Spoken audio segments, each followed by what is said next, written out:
اللہ الرحمن الرحیم۔ شروع اللہ رب العزت کے بابرکت نام سے جو بڑا مہربان نہایت رحم والا ہے۔ سورۃ المائدہ آیت نمبر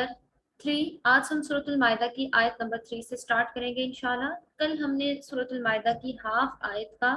ترجمہ اور ٹرانسلیشن جو ہے ڈیٹیل کے ساتھ ڈسکس کی تھی۔ ہاف جو ہے وہ ابھی پینڈنگ تھی، اس کو ہم ڈسکس کرتے ہیں۔ اللہ رب العزت سے دعا ہے ہمیں صحیح پڑھنے اور اس پر عمل کرنے کی توفیق عطا فرمائے۔ لیکچر نمبر ہمارا 3 ہے اور بیچ نمبر 6 ہے۔ بسم اللہ الرحمن الرحیم۔ ربی اشرح لی صدری ویسر لی امری واحلل عقدۃ من لسانی یفقہوا قولی، آمین آمین آمین۔ آیت سٹارٹ سے پڑھ لیتے ہیں۔ حرمت علیکم المیتۃ والدم ولحم الخنزیر وما أهل لغير الله به والمنخنقة والموقوذة والمتردية والنطيحة وما أكل السبع إلا ما ذكيتم وما ذبح على النصب وأن تستقسموا بالأزلام ذلكم فسق اليوم يئس الذين كفروا من دينكم فلا تخشوهم واخشون۔ اور ہم نے کل جو ڈسکس کیا تھا ہم نے ذالکم فسق تک کیا تھا۔ بسم اللہ الرحمن الرحیم۔ حرمت علیکم المیتۃ والدم ولحم الخنزیر وما أهل لغیر اللہ به والمنخنقة والموقوذة والمتردية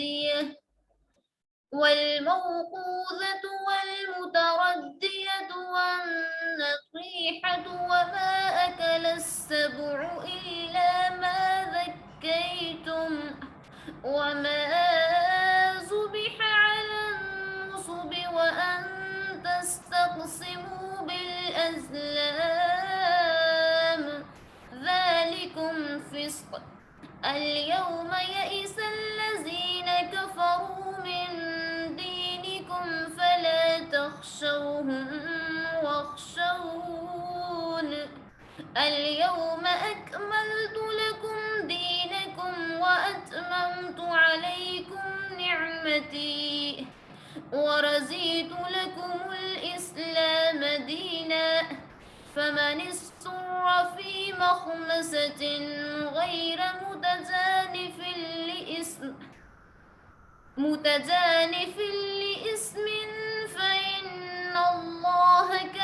فإن الله غفور رحيم۔ جی ہم نے ڈسکس کیا تھا ہاف آیت کا ترجمہ اور تفسیر القرآن۔ آج باقی جو ہمارا پینڈنگ تھا اس کو ہم ڈسکس کرتے ہیں اور اپنے ٹاپک کی طرف چلتے ہیں۔ کل ہم نے ڈسکس کیا اس کے فرسٹ پارٹ کے بارے میں جس میں حرام چیزوں کی علت کے بارے میں بات کی جا رہی تھی کہ حرام چیزوں سے کس طریقے سے بچنا ہے اور وہ کون کون سی چیزیں ہیں جن سے بچنے کا حکم دیا گیا تھا۔ جیسے 11 قسم کی حرام چیزوں کے بارے میں ارشاد ہوا تھا اور کہا تھا ان چیزوں کو آپ استعمال نہیں کر سکتے جو کہ حرام ہیں اسلام میں۔ مردار کے بارے میں ذکر ہوا تھا اور اس کے بعد بہتے ہوئے خون کے بارے میں ذکر ہوا تھا، سور کے بارے میں ذکر ہوا تھا، غیر اللہ کے نام پر ذبح کیا ہوا جانور اس کے بارے میں ذکر ہوا تھا، گلا دبا کر مارے جانے والے جانور کے بارے میں ذکر ہوا تھا، چوٹ یا ضرب لگا کر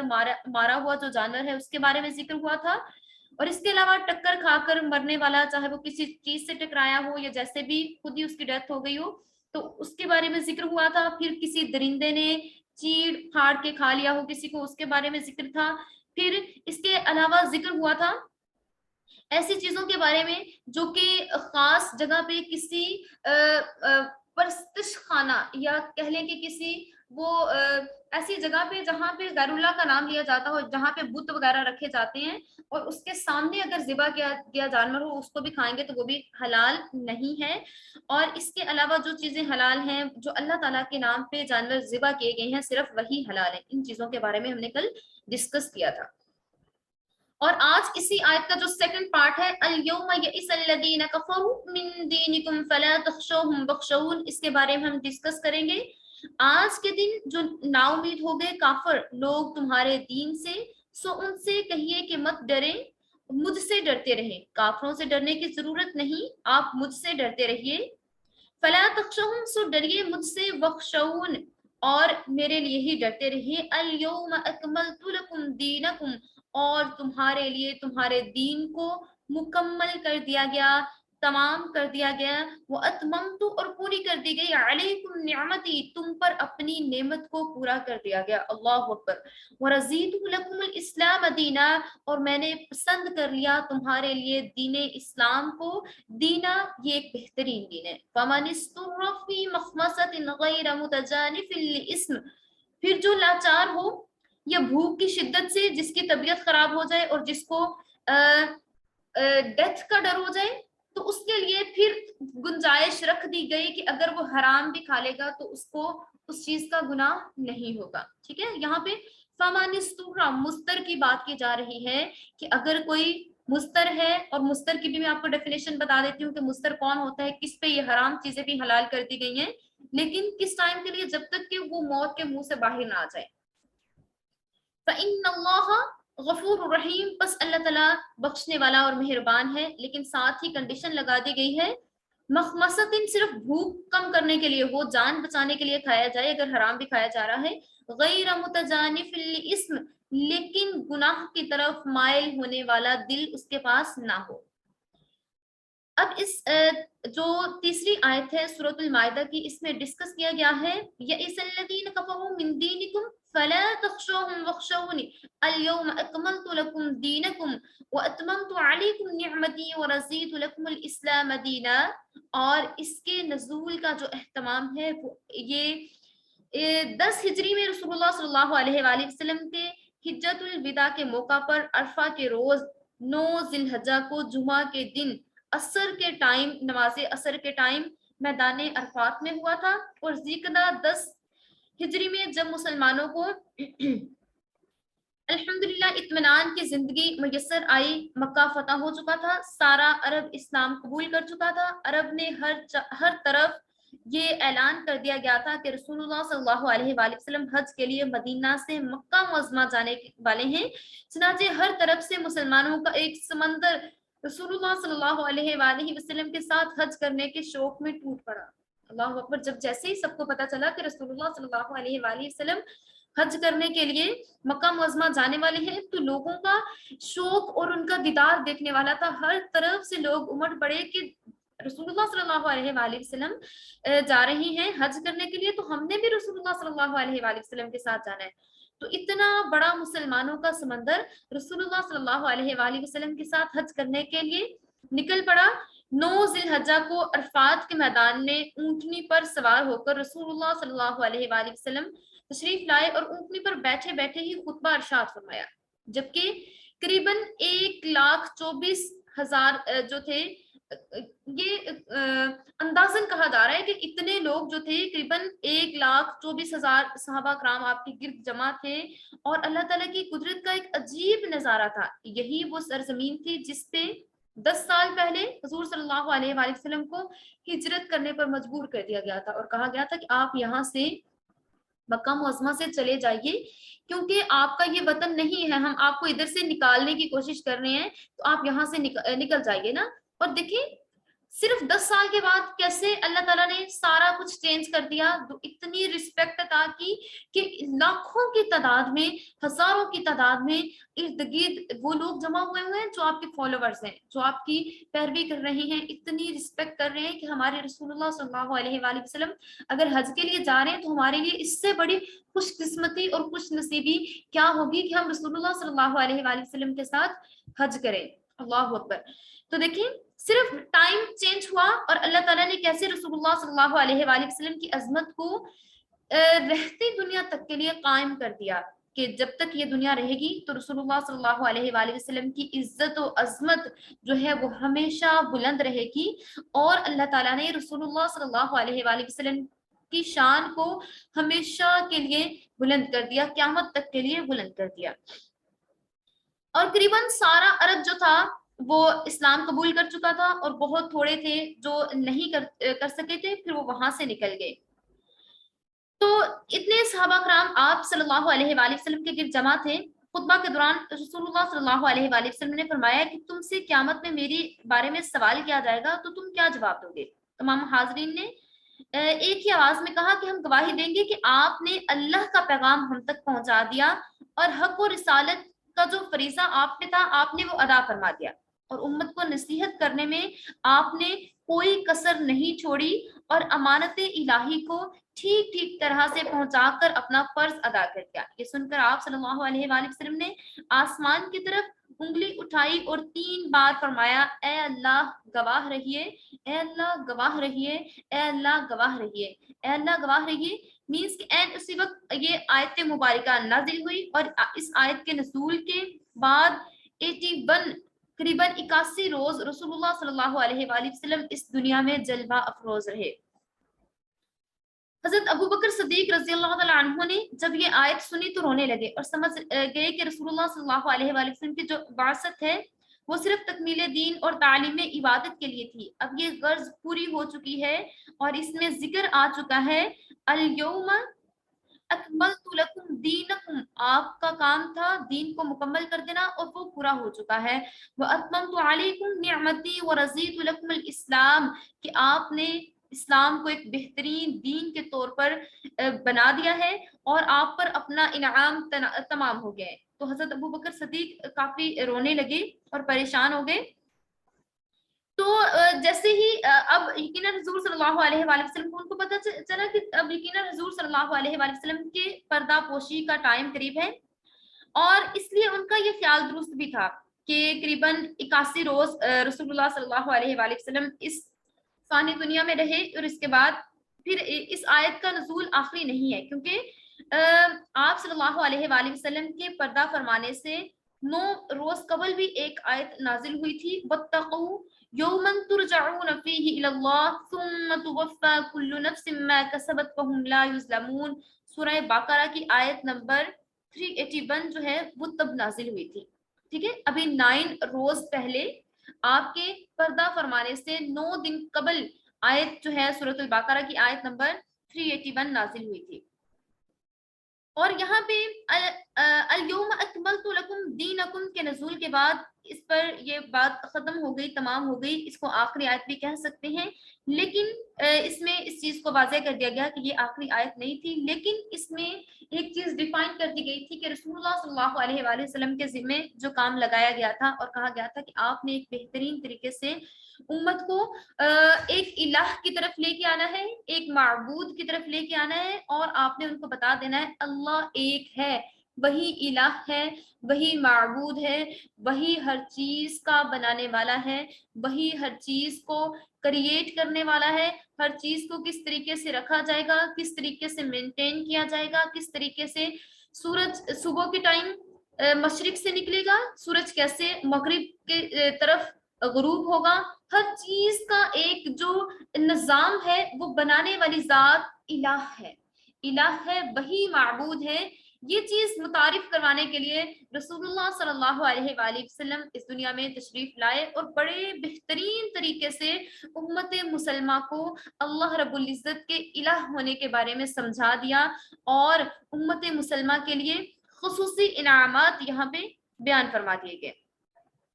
اب یہاں پہ 3 انعامات خصوصی جو ہیں مسلمانوں کے لیے بیان کیے گئے، اور فرمایا گیا کہ اللہ تعالیٰ نے نبی کریم صلی اللہ علیہ وآلہ وسلم کو آپ کی امت مسلمہ کے لیے 3 خصوصی انعامات عطا فرمانے کی بشارت دی ہے، ایک اکمال دین، دوسرا اتمام نعمت، تیسرا امت مسلمہ کے لیے شریعت اسلام کا انتخاب اور ہمیشہ کے لیے شریعت اسلام کا تا قیامت تک کے لیے موجود رہنا۔ اکمال دین یعنی دین کے کامل کر دینے کے یہ معنی ہے کہ حدود اور فرائض، حلال و حرام کے احکام، دنیا اور آخرت اور زندگی کے ہر شعبہ کے متعلق ایسے اصول اور قواعد بتا دیے گئے ہیں کہ قیامت تک آنے والے تمام واقعات، تمام جزیات کے احکام انہی سے ہی ریلیٹ کریں گے۔ ٹھیک ہے, اور قیامت تک ان میں ذاتی طور پہ نہ تو کوئی ترمیم ہو سکے گی, نہ ہی ان میں تشدید ہو سکے گی, نہ تو زیادتی ہوگی, اور نہ ہی ان میں کمی ہو سکے گی. نبوت اور رسالت رسول اللہ صلی اللہ علیہ وآلہ وسلم پر مکمل ہو چکی ہے, اور یہ آخری کتاب ہے, اس کے بعد کوئی اور کتاب نازل نہیں ہوگی. پھر اتمام دین کا مطلب ہے, یہاں پہ اتممتو کا ورڈ یوز کیا گیا ہے, وَأَتْمَمْتُ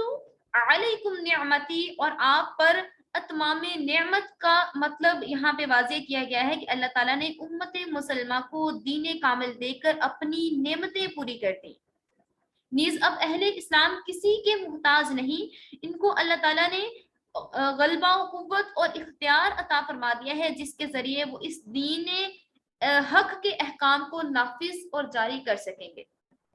تیسرا انعام کیا فرمایا جو اس امت مرحومہ کے لیے اس آیت میں فرمایا گیا ہے, وہ یہ کہ اس امت کے لیے اللہ تعالیٰ نے دین اسلام کو پسند کر لیا اور منتخب فرمایا, یعنی اب یہی دین اللہ کے نزدیک پسندیدہ اور تمام دینوں سے بہتر اور برتر ہے. اب قیامت تک کے لیے یہی دین رہے گا اور کبھی منسوخ نہیں ہوگا, اور نہ ہی اس میں کسی قسم کی نہ ایڈیشن ہوگی اور نہ ہی اس میں سے کسی آیت کو منسوخ کیا جائے گا. اور حضرت عیسیٰ علیہ السلام آسمان سے نازل ہونے کے بعد اسی دین اور اسی شریعت کا اتباع کریں گے. لہٰذا اب پسندیدہ دین کون سا ہے؟ اسلام پسندیدہ دین ہے, دین اسلام کے علاوہ کوئی دین قابل قبول نہیں. پھر آگے لاسٹ پہ بات کی جا رہی ہے فَمَنِ اسْتُرَّ فِي مَخْمَصَةٍ. پہلے ہم نے سیکنڈ آیت میں ڈسکس کیا تھا حلال و حرام کے بارے میں, اب حلال و حرام کے بارے میں ہی یہاں پہ تھوڑا ڈیٹیل کے ساتھ بتایا جا رہا ہے کہ اگر آپ سے کہا گیا ہے 11 طرح کی چیزوں کے بارے میں کہ آپ نے حرام بالکل نہیں کھانا, کون کون سی چیزیں ہیں جو آپ نہیں کھا سکتے, جیسے سور کے بارے میں ذکر کیا گیا, جیسے کہ اگر خود سے طبعی موت جانور مر گیا اس کو نہیں کھا سکتے, اس طریقے سے کافی چیزیں ڈسکس کی ہوئی تھی. لیکن اب ان چیزوں کے بارے میں بھی بات کی جا رہی ہے کہ اگر اب دیکھیں ہمیں سب کو پتہ ہے مسلمان ہیں کہ اگر چوری کریں گے تو وہ حرام ہے, ٹھیک ہے, ہمیں یہ پتہ ہے کہ سور کھانا حرام ہے, ہمیں یہ بھی پتہ ہے کہ حرام یہ چیزیں اگر کھائیں گے, مردہ چیزیں کھائیں گے تو وہ حرام ہے. ہمیں یہ بھی پتہ ہونا چاہیے نا کہ اگر ہم کسی کا ناجائز مال کھائیں گے, کسی کی لیگ پولنگ کریں گے, کسی کے ساتھ ہم بڑے برے طریقے سے اس کا مال ہتھیا لیں گے یا رشوت لیں گے یا سود لیں گے تو وہ بھی حرام ہی ہے. ٹھیک ہے, حرام, سود لینا بھی حرام ہے, رشوت لینا دینا بھی حرام ہے, اور اس کے علاوہ اگر غلط طریقے سے کسی کا مال ہتھیا کے اس کو اس کا حق نہیں دے رہے, اس کو استعمال کر رہے ہیں, وہ بھی حرام ہے, بالکل ایسے ہی جیسے کہ مردار کھانے کے بارے میں بات ہو رہی ہے. ٹھیک ہے, اور یہاں پہ شمائلہ پلیز آپ نہ لکھیے گا کچھ بھی اسکرین پر, ٹھیک ہے. ہاں جی, تو یہاں پہ بات ہو رہی ہے فَمَنِ اسْتُرَّ فِي مَخْمَصَةٍ غَيْرَ مُتَجَانِفٍ لِّإِثْمٍ فَإِنَّ اللَّهَ غَفُورٌ رَحِيمٌ. کہ حالت مجبوری میں جن چیزوں کے بارے میں بات کی جا رہی ہے کہ جو شخص شدت بھوک میں بےتاب ہو جائے اور اسے اپنی موت کا ڈر ہو, اس وجہ سے وہ اشیاء جن کے بارے میں کہا گیا ہے کہ یہ حرام ہے ان کو بھی کھا سکتا ہے. لیکن کنڈیشن کیا لگا دی گئی, شرط یہ ہے کہ کسی گناہ اور نافرمانی کے احکام کی طرف اس کا دل جو ہے وہ راغب نہ ہو جائے.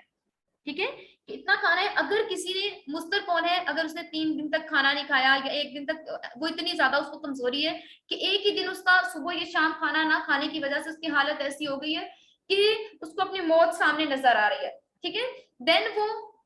حرام کھا سکتا ہے, مردار کھا سکتا ہے, چوری کر سکتا ہے, کوئی چیز اٹھا کے کھا سکتا ہے. یہ اسلام نے اس کو پرمیشن دی ہے کہ اگر اس کو اپنی موت کا ڈر ہو دین وہ یہ حرام چیزوں میں سے اتنا کھا سکتا ہے کہ اس کی جان بچ جائے. ٹھیک ہے, متجانف الاسم غیر متجانف الاسم, یہ نہ ہو کہ اس کا دل ان چیزوں کی طرف راغب ہو جائے اور جو ہے وہ ان کی طرف مائل ہونے والا, اس کا دل مائل ہونے والا نہ ہو ان چیزوں کی طرف. اگر اس نے حرام کھا لیا ہے, اگر اس نے سور کا گوشت کھا لیا ہے, پھر اس کا دل اس پہ اتنا زیادہ آ گیا کہ اب تو میں یہی ہمیشہ کھاؤں گا, یہ والا اس کا دل نہیں ہونا چاہیے. جسٹ اتنا کہ اس کی جان بچ جائے. بے شک اللہ تعالیٰ بخشنے والا اور مہربان ہے, اور اللہ تعالیٰ ان کو بخش دے گا جنہوں نے یہ چیزیں بھی کھا لی ہیں صرف اپنی جان بچانے کے لیے.